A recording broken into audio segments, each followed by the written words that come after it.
High, আমি টিয়া। আজ চলে এসেছি দিদির বাড়ি। চলো আজ তোমাদের দেখাবো ড্রাগন কিভাবে চাষ করা হয়। আর রাস্তার পাশে দেখলাম এই আমড়া গাছটা ঝড়ে উল্টে পড়ে গেছে। আর কদিনের বৃষ্টিতে দেখো রাস্তায় কেমন জল জমে গেছে।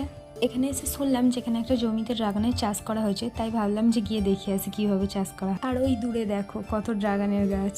যেহেতু জমিতে জল ছিল তাই আমরা এই পাশ দিয়ে আল দিয়ে চলে গেলাম। দিদি আগে আগে যাচ্ছিল আর পিছু পিছু আমি যাচ্ছিলাম। আর এই দেখো কত ড্রাগনের গাছ। আমি আগে কখনো এত গাছ একসাথে দেখিনি, তাই আমি চলে গেলাম আলের পাশ দিয়ে আরো ভালো করে দেখবো বলে। আর গাছগুলোকে এক লাইন ধরে সাজিয়ে লাগানো হয়েছে, তাই গাছগুলো দেখতে আরো সুন্দর লাগছিল। দেখো এক লাইনে সব। চলো গাছগুলোকে আরেকটু ভালো করে দেখাই। এই দেখো এগুলো কত ফুল ধরেছে। আর এগুলো হলো লাল ড্রাগন, তাই দেখো ফুলগুলোর কালারগুলোও লাল লাল হয়েছে। আর এর পাশের জমিতেই দেখো এগুলো হচ্ছে হলুদ গাছ, হলুদ চাষ করা হয়েছে। আর যেহেতু জল হচ্ছে তাই ড্রেন করে এখান দিয়ে জল পাস হচ্ছে। তো দেখা হয়ে গেছে, এবার বাড়ি ফিরতে হবে, তাই আমি আর দিদি বেরিয়ে পড়লাম। তো আবার দেখা হবে পরের ভিডিওয়।